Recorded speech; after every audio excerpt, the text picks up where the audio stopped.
Excelentíssimo Sr. Presidente, excelentíssimos Srs. Deputados, os agricultores e os pescadores sabem que não podem contar com o Partido Socialista e muito menos com os seus parceiros de geringonça e têm muitas dúvidas se podem contar com o PSD. Nos últimos 27 anos, o Partido Socialista desgovernou-nos 20 anos, contando com a colaboração dos partidos da extrema-esquerda desta Assembleia e também, pontualmente, com o PSD. Nestas décadas vimos tantas e agravadas secas, mais uma vez na atualidade discutidas aqui hoje, e queremos atalhar estas secas com duas iniciativas do Grupo Parlamentar do Chega. Mas também vimos tantas outras calamidades. Os incêndios, a degradação dos solos, a aridez progressiva, a desertificação e o abandono de terras. Tudo isto não são fenómenos novos, são realidades antigas. Todas estas calamidades têm vindo a crescer de ano para ano. Não por serem uma fatalidade, Srs. Deputados, mas porque são consequências das más decisões políticas dos governos portugueses. Governos esses que se vergam a uma agenda antissoberanista e globalista imposta por Bruxelas aos nossos valiosos territórios e gentes. Excelências, um povo que abandona o campo e o mar é uma nação que entrega de forma gratuita a sua soberania alimentar, ficando dependente de outras nações.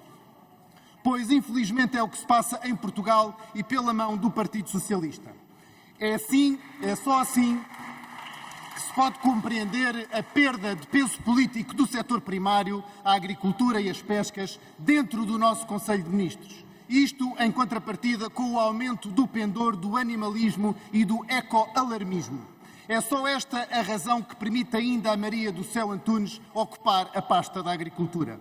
A nossa capacidade de alimentar os portugueses diminui de ano para ano. A soberania alimentar está em risco.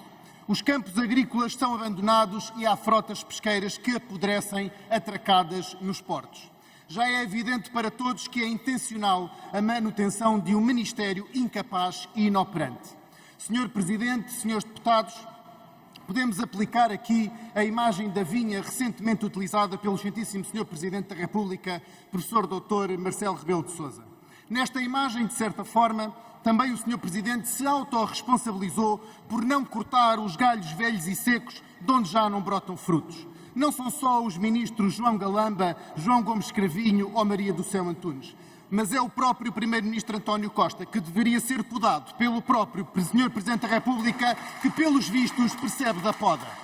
É este governo que precisa de uma poda profunda para permitir que a seiva da esperança possa dar vida aos campos, ao mar e às nossas gentes. Enfim, uma poda de árvores infrutíferas para dar uma nova esperança a Portugal.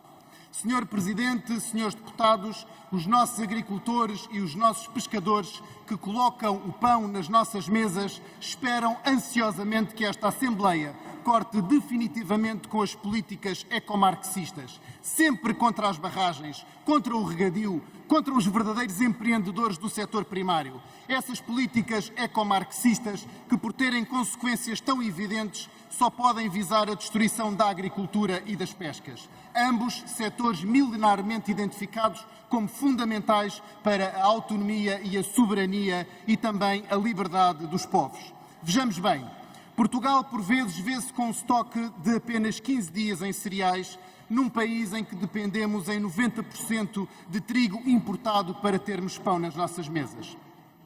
Excelências, o grau de aprovisionamento de trigo nacional está nos 5% e o total de cereais está nos 20%. E só para dar outro exemplo, importamos 40% da carne de porco para as nossas mesas vinda de Espanha. Tudo isto é uma consequência das políticas em vigor que fazem com que o déficit alimentar de Portugal continue a crescer e seja dos mais altos da Europa. As políticas impostas por António Costa e a manutenção do Ministério incompetente são apenas uma atualização light das políticas de Lenin e de Mao, são umas políticas herdeiras da Grande Fome e do Holodomor. Depois da política agrícola comum, António Costa sabe que pela destruição da produção primária quer a escravatura e a dependência do povo e deixar os agricultores a aspirar por uma compensação e por uma asfixia imposta. Mas leiam bem os nossos lábios. Não, o Chega não vai permitir a morte da agricultura e da pesca portuguesas. Muito obrigado.